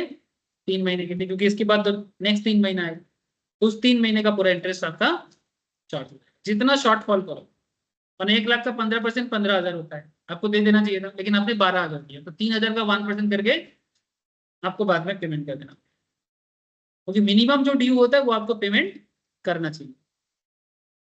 मैक्सिमम दे दोगे तो कोई इशू नहीं है, बट मिनिमम देना जो है वो आपको देना पड़ेगा। सेम टू सेम बाकी केस में ही बोला है। तो 15 सितंबर के केस में आपका नॉर्मली सेकेंड इंस्टॉलमेंट क्या होता है? 45% of the total advance tax जो है एसेस टैक्स, 45% जितना होता है, मैंने 1 लाख का 45% कितना होता है? 45,000, ठीक है। उसमें से मानो एडवांस टैक्स पेड टू 15 सितंबर, मैंने 45 से माइनस 15,000 करो, लेकिन उसमें जितना शॉर्टफॉल होगा उसमें 1%, मैंने 45 तो कर देना चाहिए, लेकिन आपने अगर 45 नहीं कर पाए, मानो 40%, अभी 5% मानो बाकी है, तो उस पर पर मंथ का 1% करके नेक्स्ट 3 मंथ तक चलो, जब तक कवर नहीं कर दे। सेम टू सेम हर केस में। और जब लास्ट में आएंगे 100% पेमेंट हो जाना चाहिए, लेकिन अगर मानो आपका बाकी है कुछ 15 मार्च के बाद भी, 31 मार्च तक तो नॉर्मली हो जाता है, लेकिन उसके बाद भी बाकी रह गया है तो फिर 1 महीने का टैक्स मैंने इंटरेस्ट उसमें चार्ज, जब तक बाकी पेमेंट नहीं कर। ठीक है, एक बात यहाँ पर याद रखिएगा,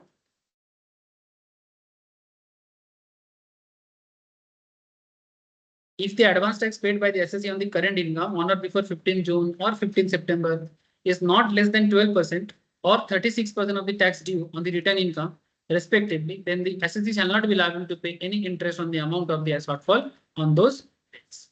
Tax due on return income, tax chargeable on total income declared in return income minus TDS minus TCS, any relief of tax allowed under section 89, any tax credit allowed to be set off in accordance with the provisions, ये पहले भी पढ़ा गया। Tax due का calculation कैसे होगा, माने आपको जो टोटल रिटर्न ऑफ इनकम आपका होता है वहां से टीडीएस को माइनस करो, टीसीएस को माइनस करो, रिलीफ का अमाउंट माइनस करो, कोई क्रेडिट एडजस्ट किया है 115 जीडी के उसको माइनस करो। ठीक है, in case SSC exercise the option of shifting out of the default tax regime under section 115 BSc subsection 1, मैंने शिफ्ट आउट करने से करना है, शिफ्ट आउट नहीं करने से नहीं करना, मैंने ओल्ड प्रोविजंस के लागू। शिफ्ट आउट माने क्या? ओल्ड प्रोविजन किया, जिसको नॉर्मल प्रोविजंस भी बोलते हैं।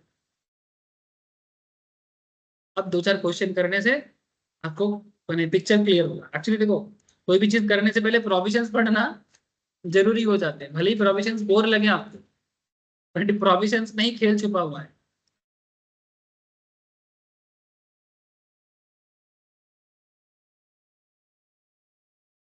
इस एक बात यहाँ पर याद रखिएगा, competition of interest under section 234C in case of an assessee who declare profit and gain in according with the provision of 44AD और 44ADA। ये 44AD और 44ADA नॉर्मली प्रिजम्पटिव स्कीम में लगता है। अब प्रिजम्पटिव स्कीम में जो लोग टैक्स पे करते हैं उनके लिए बोला है कि in case SSC who declare profit on presumptive scheme is liable to pay tax, advance tax on 200 has failed to pay such tax or the advance tax paid by the SSC on its current income on or before 15 March is less than the tax due on the written income, then SSC shall be liable to pay simple interest at the rate 1% of the amount of the shortfall from the tax due on the written income। माने ये थोड़ा अलग बात है, अगर आप presumptive scheme में आते हो और आपका जो भी अमाउंट होते हैं वो आपके ड्यू डेट के अंदर दे देना चाहिए था, लेकिन आपने नहीं दिया तो आपको कितना इंटरेस्ट चार्ज करना पड़ेगा?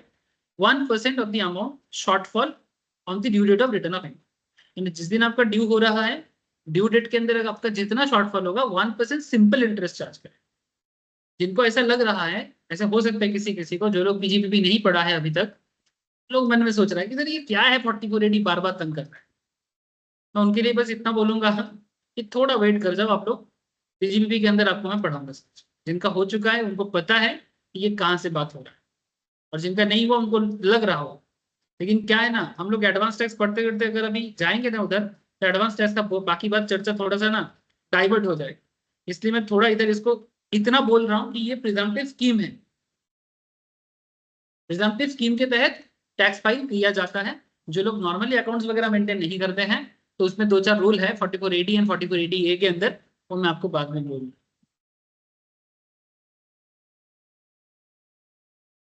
और क्या है 234C, non applicability of interest under section 134C in certain cases. अच्छा, इसको थोड़ा याद कर लो कि कुछ केसेस ऐसे भी हैं जहां पर आपको 234C एप्लीकेबल, माने बेसिकली बोलते हैं कि इंटरेस्ट लगेगा नहीं, इंटरेस्ट लगेगा नहीं। Interest under section 234C shall not be leviable in respect of any shortfall in payment of tax due on return income where such shortfall is on account of underestimate or failure to estimate। Normally interest कहाँ लगता है? जहां पर मेरा amount shortfall होता है, या तो अंडर एस्टिमेट हो जाता है या फिर एस्टिमेशन में फेलियरिटी हो। The amount of capital gains, income of nature referred to in section 224 clause 9, that is winning from lottery, crossword puzzle, etc., and income under the head TGBP in cases where the income accrues or arises under such head for the first time, or the amount of dividend income other than deemed dividend referred to under section 222 subsection E. However, the SEC should have paid the whole amount of tax payable in respect of such income referred to in 1, 2, 3, 4, माने ये जो ऊपर में पढ़े हम लोग, as the case may be, had such income been part of total income as part of the remaining installment of advance tax which are due, or no such installment are due by 31st month of the financial year। एक बार समझा देता हूँ वापस से। कहता है कि अगर आप नॉर्मली ड्यू डेट के अंदर आप एडवांस टैक्स पे नहीं करते हो, आपको पेनल्टी लग रहा है, इंटरेस्ट लग रहा है आपको, लेकिन ये जो केस है 234C का एक्सेप्शनल, कि किस केस में इंटरेस्ट लगता नहीं है, इसमें ऐसे ऐसे इनकम को रखा गया है जैसे कि कैपिटल गेन को रखा गया।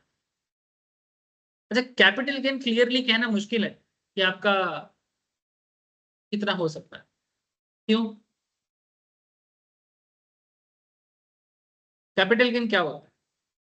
कैपिटल एसेट को सेल करके जो गेन होता है उसे कैपिटल गेन कहते हैं। अगर आप इसको प्री एस्टिमेट करो कि मेरा इतना गेन होगा, सपोज आज आपने एक शेयर खरीदा, शेयर का दाम मानो 100 रुपया है, अब ये 100 से 200 जाएगा, 400 जाएगा, 500 जाएगा, एग्जैक्टली कह पाओगे? एग्जैक्टली कहना मुश्किल है। तो ये तो प्री डिसाइडेड गलत हो सकता है, माने फेलियर टू एस्टिमेट या अंडर एस्टिमेट हो सकता है।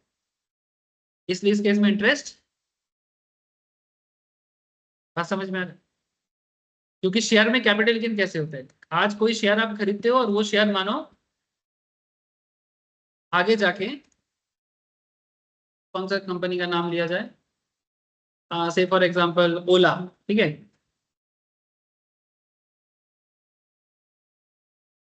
गूगल में अभी तक नहीं है,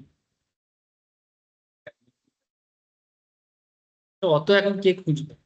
চলো भाई, इसका शेयर का दाम कितना चल रहा है? 75 टका, काफी लो हो गया सर। ठीक है, इसका आईपीओ 90 का था, 90 में आया था, फिर वो अच्छा 75 से 90 में पहुंचा था। आया उसी के 76 listing इंडिया प्राइस था और लिस्टिंग प्राइस सेम था, बट उस दिन से उसके 2 दिन के बाद 50 पहुंच गया। ये देखो लिस्टिंग 75 से ओला इलेक्ट्रिक मोटा मोटी, अगर ये मंथली डेटा है ना, 160 तक गया था। साल का कहाँ है? इधर नहीं दिया। कहाँ है ऑल टाइम? नहीं लिखा हुआ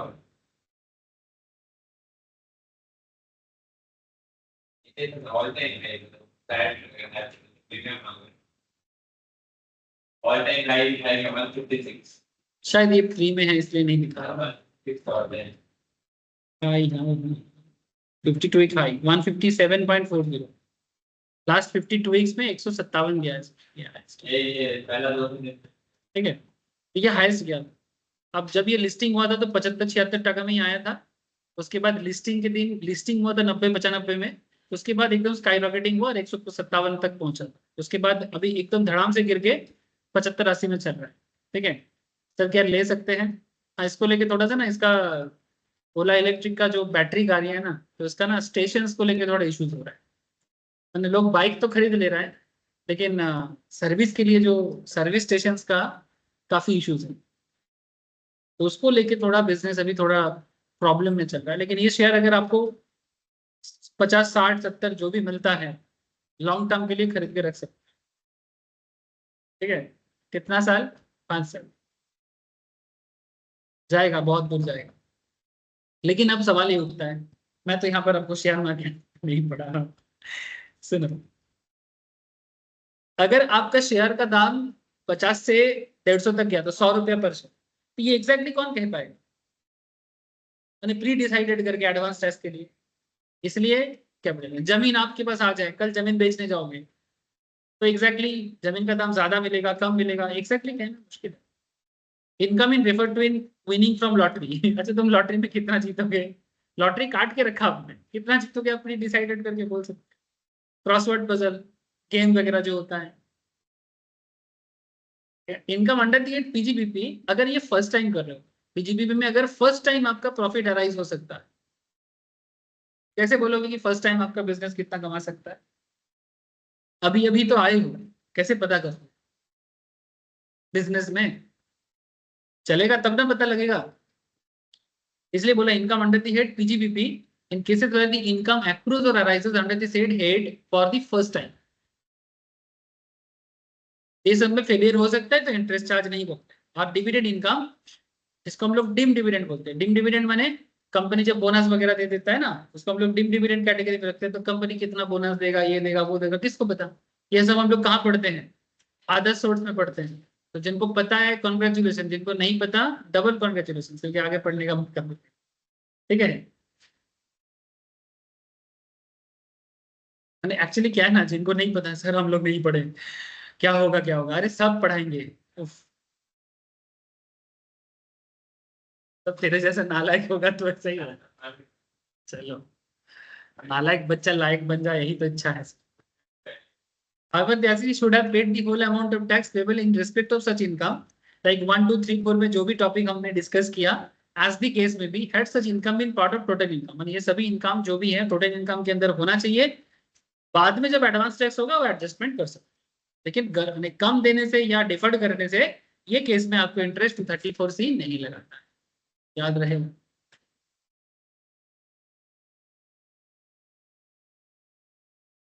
छोड़ो इसको, टीसीएस में बाद में, पहले ही दारू के बाद। ठीक है, दवा दारू, इसमें जितना चीजें हैं मैक्सिमम चीजें देखो। टेंडू लिप्स क्या होते हैं? टेंडू लिप्स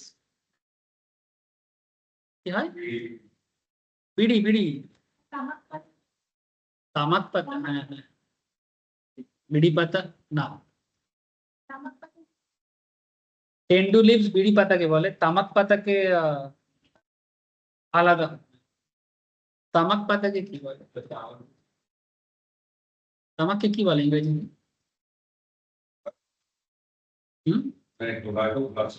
हाँ टोबैको का एक होता है माने तामक क्या होता है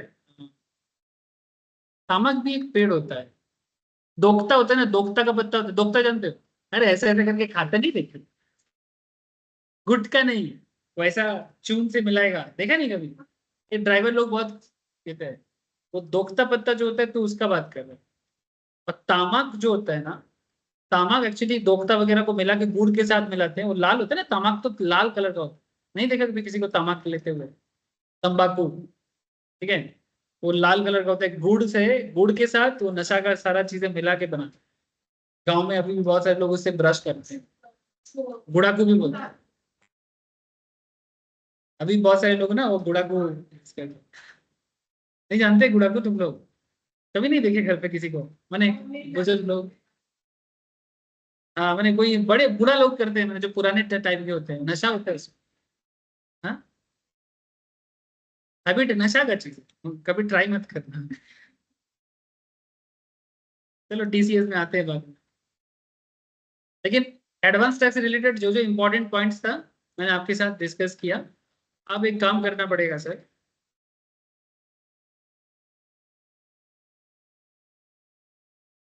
देखते हैं एडवांस टैक्स का एग्जांपल्स कहाँ दिया है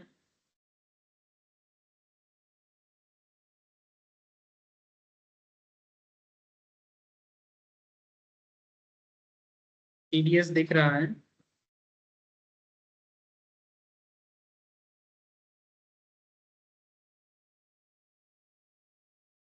नहीं दिया क्या इस बार एक भी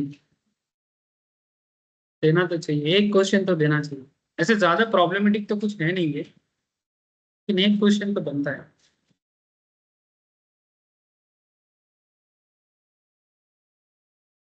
नहीं दिया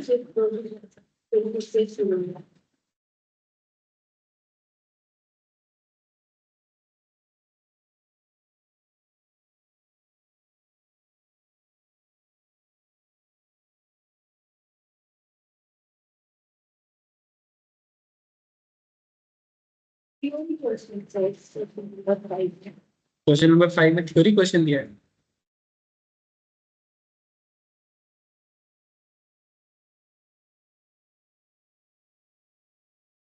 briefly discuss the provision relating to payment of advance tax on income arising from capital gains and casual income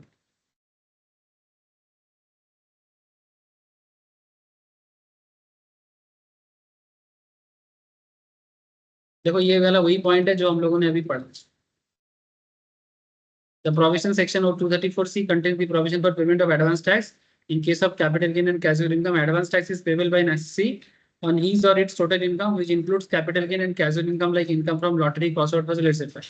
Since it is not possible for the assessee to estimate his capital gain or income from lottery, etc., it has been provided that if any such income arises after the due date for any installment, then the entire amount of the tax payable after considering TDS on such capital gain or casual income should be paid in remaining installment of advance tax, which are due. Where no such installment is due, the entire tax should be paid by 31st March for the payment. मतलब वो due dates के ऊपर आपका कोई हाथ नहीं रहेगा ठीक है and no interest liability on late payment of would arise if the entire tax liability is so मैंने वो 15 तारीख को जो देना था वो उस पर कोई इंटरेस्ट लाइबिलिटी नहीं है इन case of casual income entire tax liability is fully deductible at source मैंने TDS जो 30% का रहेगा है ना उसमें कितना TDS लगता है 194B 194B है या 194BB लगता है therefore advance tax liability would arise only if the surcharge if any and health and education says 4% in respect thereof along with tax liability as per other income if any or 10,000 is और तभी जाके advance tax होगा otherwise advance tax नहीं और बाकी अगर TDS होगा तो TDS काट लिया जाएगा जैसे कि अगर क्रॉसवर्ड पजल्स एंड गेम्स वगैरह यही पूछा था तो बेसिकली आपको प्रोविजंस पता होगा तो आप ये क्वेश्चन का आंसर कर दो बाकी यहाँ पर डेट वाइज एक प्रैक्टिकल क्वेश्चन नॉर्मली देता है कि ड्यू डेट बताओ जो हमने पढ़ा है एक्चुअली वही चीज है जो 1 लाख पकड़ के आप लोगों को समझाया ना वैसा चीज है यहाँ पर नॉर्मली एक क्वेश्चन देता है बट अभी दिख नहीं रहा है ठीक है मुझे बाद में दिख जाए ना तो मैं आप लोगों को करा दूंगा एक क्वेश्चन कल के क्लास में क्वेश्चन देखता हूँ सर एक क्वेश्चन दिखाने से क्या होता है क्या है ठीक है? ठीक है चलो नेक्स्ट पेज पे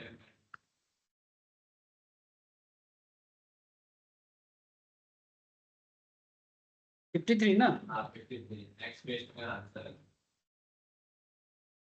है लिमिट का भी तो अच्छा, ये तो टोटल इनकम मैंने सब कुछ के साथ मिला के दिया है। हाँ, 15 जून का एक डेट का दिया है, ओके दिया और 15 जून का दिया है, 15 सितंबर का दिया है, 15 दिसंबर का भी दिया है, 15 मार्च का भी दिया है। ये क्वेश्चंस भी क्या कर सकते हो आपको, ऐसा क्वेश्चन इधर भी मिल जाएगा। टोटल इनकम के अंदर शायद ऐसा एक क्वेश्चन है।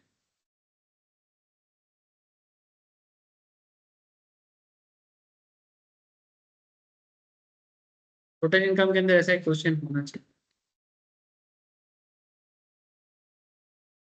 सेम काइंड ऑफ जैसे क्वेश्चन में जो 10 दिखा रहा है सीएमए के मैथ से, सेम क्वेश्चन आपको इधर भी मिल जाएगा।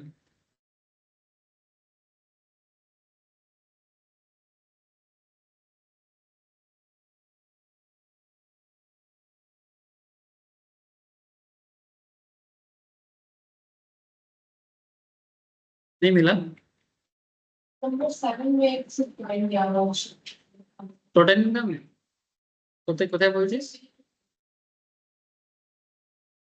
9.32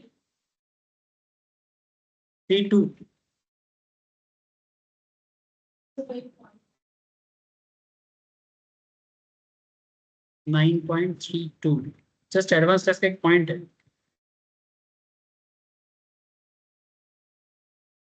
फाइव सिक्स सेवन ये वाला कहाँ बोला थे?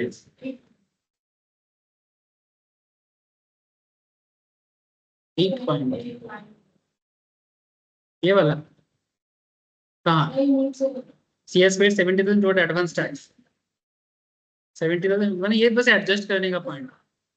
एक काम करते रुको, ये वाला CMA मैट वाला ही करा, रुक जाओ सर, एक क्वेश्चन मिला है दिखा देता हूँ। पहले एक क्वेश्चन CA के मैट में भी था, इस बार हटा दिया।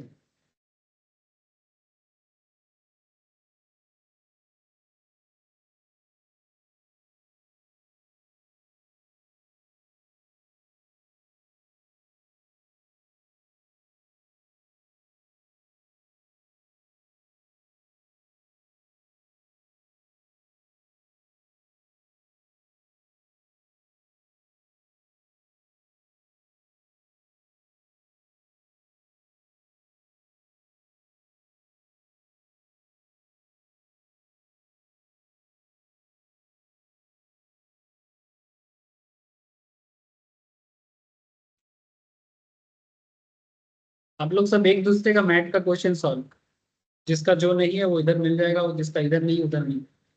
इसमें क्या होता है ना, एग्जाम में ना क्वेश्चन कॉमन पाने का भी चांसेस बढ़ जाता है।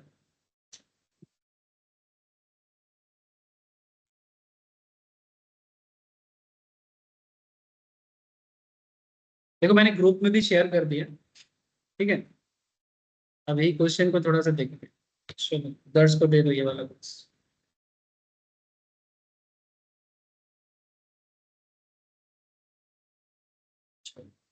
दर्श पढ़ाई कर रहा है, इससे पता चल रहा है कि कहाँ कौन सा क्वेश्चन है, बोल पा रहा है ना? पहले ये अच्छा है ना क्वेश्चन? ऐसा तो हमेशा होना चाहिए, बट हमेशा मुझे मिलता कहाँ है।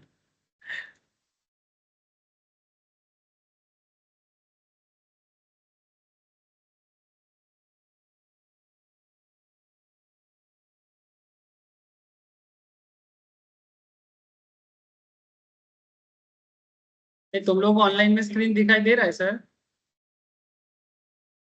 ऑनलाइन में Yes.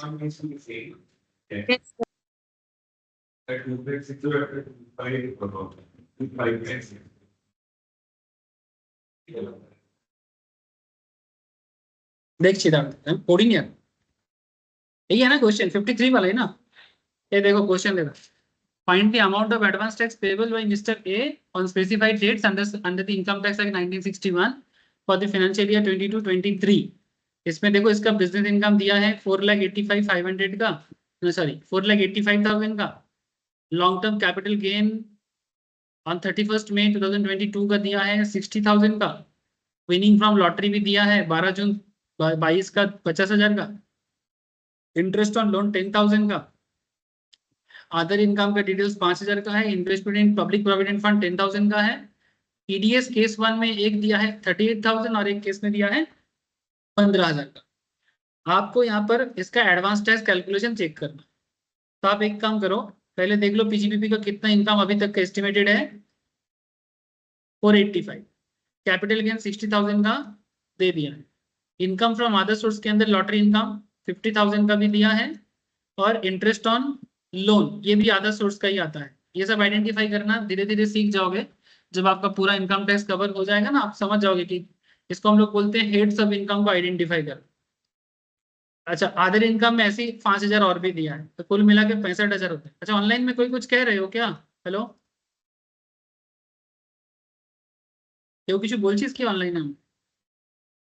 ओके, तो कुल मिला के 485, 60 और इधर 65, तो दोनों को तीनों को टोटल करके 6,10,000 आ रहा है सर? आ रहा है ना? डिडक्शंस 80C में ये जो हमारा पब्लिक प्रोविडेंट फंड का है ना, इसमें एक्चुअली 1.5 लाख तक छूट मिलता है एनुअली। ठीक है, तो 10,000 तो आराम से ले लेंगे एनुअली। 80C में 1,50,000 तक मेरे को डिडक्शंस के अंदर हमें पढ़ाया जाता है। तो फिलहाल जो लोग डिडक्शन चैप्टर कर चुके हो, जो लोग कनेक्ट कर रहे हो, जो लोग नहीं किए हो क्या करेंगे बाद में पढ़ेंगे और क्या। तो 10,000 का 6,10,000 से 10 चला गया, तो टोटल इनकम कितना हुआ? 6 लाख का। अब यहाँ पर हिसाब करो, देखो competition of tax liability of mister A for the previous year 22-23। Long term capital gain कितना किया था? 60,000 का। लॉन्ग टर्म कैपिटल गेन में टैक्स लगता है सर नॉर्मली 20% का। ठीक है, अगर वो 112 है या 111 का मतलब नहीं है, तो फिर नॉर्मली 20% का कैपिटल गेन टैक्स लगता है। तो जो टैक्स रेट है उसके हिसाब से 60,000 का 20%। तो यहाँ पर एक टीडीएस का केस, दो टीडीएस का केस है ना, इसलिए केस 1 केस 2 करके दे रहा है। तो पहले एक केस को करो फिर दूसरे को, एक समझोगे तो दूसरा भी समझ में आ जाएगा। तो 60,000 का 20% कितना है? 12,000 है। विनिंग फ्रॉम लॉटरी में फ्लैट 30% लगता है, ये हम लोग अदर सोर्स में पढ़ते हैं। तो 50,000 का 30% कितना होता है? 15,000।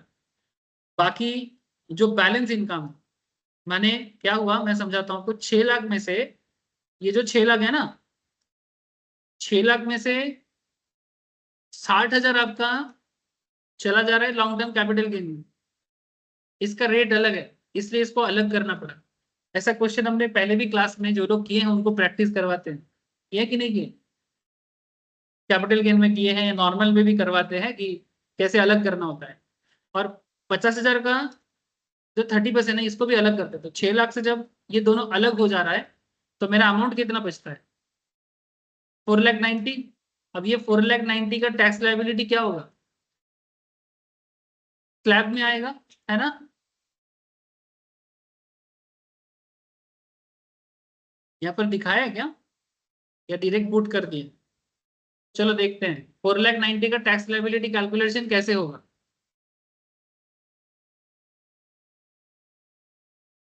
अच्छा, यहाँ पर कौन सा रिजीम लेना है? कुछ बोला है क्या? कुछ नहीं बोला है तो नया ले लेते हैं। ठीक है, तो अप टू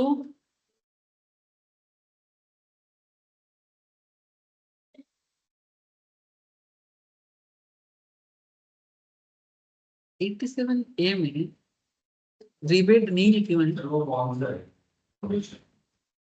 हाँ, 87 कौन सा? 87 है तो रिबेट का प्रोविजन टोटल इनकम में पढ़ाया तो था। अगर आपका इनकम 7 लाख तक है तो 25,000 तक छूट मिलता है। अगर आप ओल्ड प्रोविजन में हो तो 12,500 तक, 5 लाख तक 12,500 का छूट मिलता है।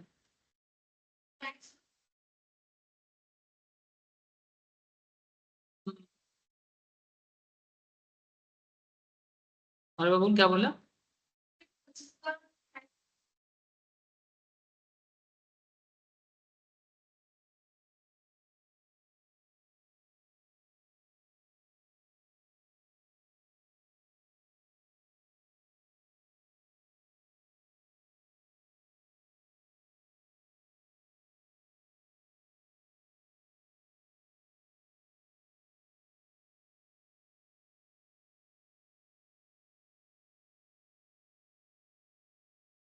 सर ना चलिए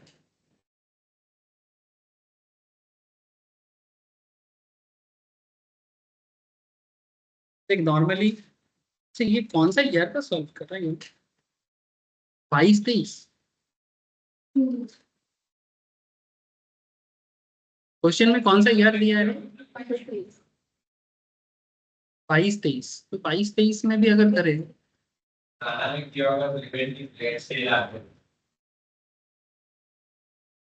फाइनेंशियल ईयर 22-23 का है अभी तो फाइनेंशियल ईयर 24-25 चल रहा है और प्रीवियस ईयर 23-24 चल रहा है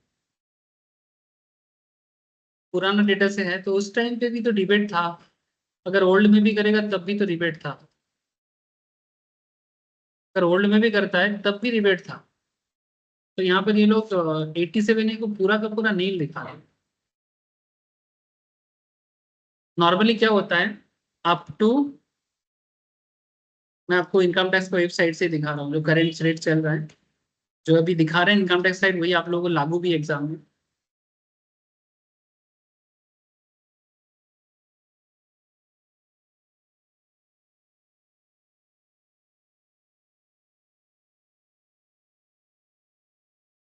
टैक्स क्लब में जाओ यहाँ जाके थोड़ा सा नीचे आ जाओ ये रखो मैं मान के चल रहा हूँ कि बिलो 60 का ही है ठीक है ये देखो दो एरिया है अगर आप ओल्ड स्कीम में जाओगे तो आपको 2.5 लाख नील और अगर आपका इनकम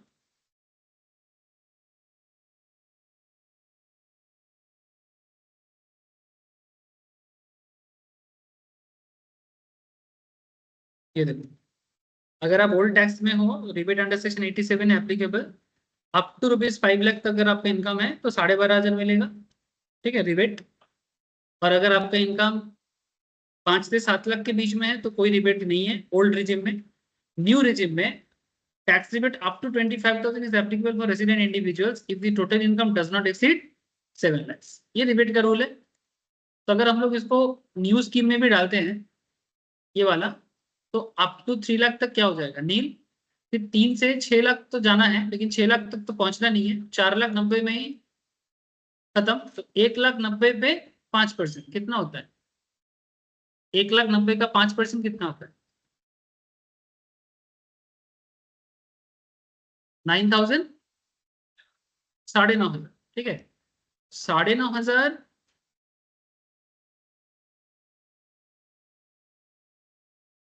9,500 अगर उसका टैक्स होना चाहिए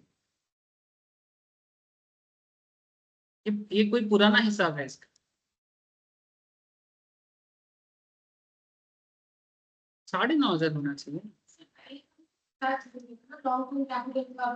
हाँ वो भी तो जोड़ेगा तो उसमें देखो 12 है 15 है 12-15 कितना होता है अच्छा वो लोग टोटल किया है ना 12,000 प्लस 15,000 कितना 27,000 27,000 और इस बार कितना हुआ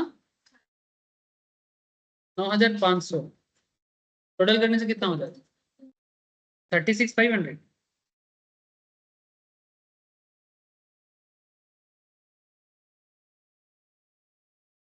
अच्छा इधर इसका इनकम 6 लाख हो गया था ना तो उसको रिबेट नहीं मिलेगा सही है 5 अच्छा 7 लाख तक है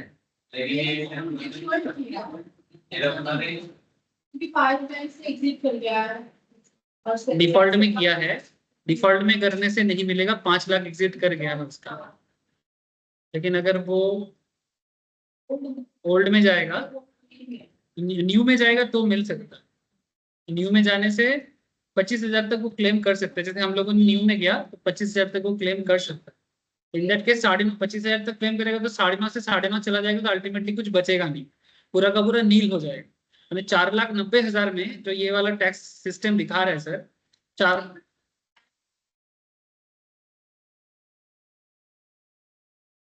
रिबेट नहीं ऐसा नहीं होता हम लोग 4,90,000 में कर रहे हैं ना तो 4,90,000 के ऊपर जो हिसाब है उसके ऊपर ही तो रिबेट लगाएगा ये बाकी के ऊपर क्यों करेगा बाकी एडजस्ट थोड़ी हो बाकी ये सब एडजस्ट नहीं होगा वो 9,500 का जो हिसाब हुआ है उसके साथ ही करेंगे क्योंकि लॉन्ग टर्म कैपिटल गेन तो एडजस्ट नहीं करेगा और विनिंग फ्रॉम लॉटरी पे एडजस्ट नहीं करेगा 4,90,000 के ऊपर ही हिसाब होना चाहिए यहाँ पर बोला भी नहीं है ना शिफ्टिंग आउट के बारे में कुछ, इसको ओल्ड में करने से ही सुविधा है, इसको ओल्ड में करने से ही सुविधा है। इन दैट केस इसको अगर ओल्ड में करते हैं, एक सेकंड रुक जा, अप टू 4,90,000 तो मैंने अप टू 2.5 लाख नील, 2.5 लाख से 5 लाख 5%, तो इन दैट केस 2,50,000 से ओल्ड में करने से 2,50,000 से 4,90,000 कितना होता है 2,40,000। इसके ऊपर ये ओल्ड में किया है, ये न्यू में मत करो, झमेला हो जाएगा, ठीक है। तो इधर 12 15 और इधर 15 12 12, ठीक है। तो 15 12 12 करने से आपका हिसाब जो बनता है 39,000 ना। अब इसमें रिबेट इसलिए नहीं आएगा क्योंकि 5 लाख तक में रिबेट होता है, तो ये नहीं होगा। सही किया है, क्वेश्चन गलत नहीं है, हम लोग एक्चुअली न्यू में चले गए थे इसलिए गड़बड़ हो गया था। अच्छा नील हो गया, इधर हेल्थ एंड एजुकेशन से 4%, ठीक है, फिक्स्ड है। मार के देखो 39,000 पे 1560, 40,560। टीडीएस 2 केस था, एक केस में 38,000 का टीडीएस था और एक केस में 15,000 का। तो पहला केस में 38,000 का टीडीएस है, तो 38,000 को हम लोग क्या करेंगे एडजस्ट करेंगे, तो बचा कितना 2,560, ठीक है। और सेकंड केस में 15,000 एडजस्ट करेंगे तो 25,560। अब यहाँ पर केस क्या है कि जिसमें आपका इनकम 10,000 से कम है, एडवांस टैक्स नहीं देना है, तो advance tax to be paid on specified date since the amount of advance tax paid is less than 10,000, assessee is not liable to pay advance tax in case 1। यही चीज हम लोग स्टार्टिंग से पढ़े जा रहे हैं। और 25,560 10,000 से ज्यादा है तो इसमें एडवांस टैक्स देंगे। तो कैसे कैलकुलेट करेंगे, 15 जून 2022 का जो डेट आ रहा है यहाँ पर, आप लोग एग्जाम में ये 24 देगा या 23 24 ऐसा कुछ देगा, तो 15 जून 2022 हो 23 हो जो भी है, 25,560 का 15% कितना होता है 333834, कैलकुलेट करके चेक करो। तो 25,560 का 15% इधर आ गया, फिर 25,560 का 30%, माने हमें एक्चुअली 45 करके माइनस करना भी होता है, तो आप ऐसा भी कर सकते हो कि डायरेक्टली 30% करो, तो 7668, या फिर ऐसा ही जैसे यहाँ पर दिखा है ना 25,560 का 45 और जो पुराना अमाउंट है उसे माइनस कर, 25,560 का 45 और जो पुराना अमाउंट है उसको माइनस करें, तो कितना आएगा 7668। फिर नेक्स्ट में कितना है 75% टोटल का, फिर पुराना जो अमाउंट है ये अमाउंट माने ये दोनों अमाउंट को माइनस करें, इतना आता है। फिर लास्ट में क्या आता है 100% ऑफ इसका और सारा अमाउंट को माइनस करें, तो लास्ट में कितना देना है आपको 6,390। इस तरह से पर इंस्टॉलमेंट का हिसाब कैलकुलेट हो जाएगा। तो अल्टीमेटली आपको 25,560 इस तरह से पेमेंट करना है। हाँ सर, दोनों में से कौन सा है, कोई भी एक मैंने समझाना नहीं सर, ये वाला दिखाना, ये रूल है, ये वर्किंग में ये जो दिखाया ना यही तो हम लोग पढ़े हैं, क्योंकि ये जो 15% 45% एंड 75% ये शो करना जरूरी है, परसेंटेज चेंज नहीं कर सकते आप, यानी इधर आप 30% दिखाओगे फॉर योर कैलकुलेशन पर्पस, लेकिन कुल मिला के ये 45 से माइनस करके एडजस्ट करना है, ये दिखाना परफेक्शन है। आप इसमें ना ज्यादा, हाँ ये पढ़ करके ही हो जाएगा, ये तो जस्ट प्रेजेंटेशन के लिए खातिर किया है, ठीक है। तो आखिर में जो पढ़े हैं वही चीज दिखाई दिया, कुछ अलग नहीं था, बस एक टोटल क्वेश्चन के अंदर इस चीज को जोड़ दिया गया। This is all about advance tax, ऐसे ही है। हाँ अगर कुछ नहीं बोला है तो ओल्ड में करना, अगर न्यू बोलेगा तो फिर न्यू में करना, कोई प्रॉब्लम नहीं है। हाँ आप देख लेना उसमें कि किसमें ज्यादा बेनिफिट हो रहा है, अगर कुछ नहीं बोलेगा तो नॉर्मली क्वेश्चन ना शिफ्ट आउट बोल देता है, शिफ्ट आउट बोलेगा तो ओल्ड में करना, और अगर शिफ्ट आउट नहीं बोलो, अगर बोलेगा ना वो 115 बीएससी बोल देगा। बाकी अगर कुछ नहीं बोलना है, आप जो भी करोगे वही आपका आंसर सही है। आप यहाँ पर बस एजम्पशंस करके लिख देना, कोई एज्यूम ओल्ड, और ओल्ड स्कीम के ऊपर बेस करके आपका ये सब डिडक्शंस वगैरह डिपेंड कर, ठीक है। क्लियर ना, ये ऑनलाइन में सबको समझ में आया, बोलो सर। Yes, sir. सायनी आवाज पाচ্ছি না, सायनी আছিস? ও বনি এশা এই বুঝতে পারলি sir. তোরা তোদের Yes, অনেক sir. হ্যাঁ স্যার তোদের যখন আমি রিভাইজ করাবো চ্যাপ্টার ওয়াইজ তখন তোদের ক্ল্যারিটি গুলো আসবে এখন আমরা যেহেতু এগুলো অ্যাডভান্স লেভেলে পড়ছি কমপ্লিট লেভেলে যারা পুরোনো জিনিসগুলো করেনি লাইক এখনো হেডস করেনি যারা তো তাদের মনে হতে পারে কি স্যার অনেক কিছু ধরতে পারছি না কিন্তু যখন আমরা কমপ্লিটলি সবকিছু করে নেবো না তখন আবার ধরতে পারবে যাদের হয়ে গেছে তারা বুঝতেই পারছে কোথা থেকে আসছে কেন আসছে क्या दर सही है ना चलो ठीक है तो कल के क्लास में हम लोग थोड़ा टीसीएस बता देंगे तो टीसीएस और रिटर्न फाइलिंग ये दो टॉपिक ही बाकी है अभी मुझे मैंने जिन लोगों का सामने एग्जाम है उनके लिए उसके बाद हम लोग फ्रेश टॉपिक और जिन लोगों का हो जा रहा है तो उसको भी तो अच्छा है ना कि बाद में उनको रिविजन मिल जाएगा ठीक है थैंक यू सर बाय फिर Thank you, sir.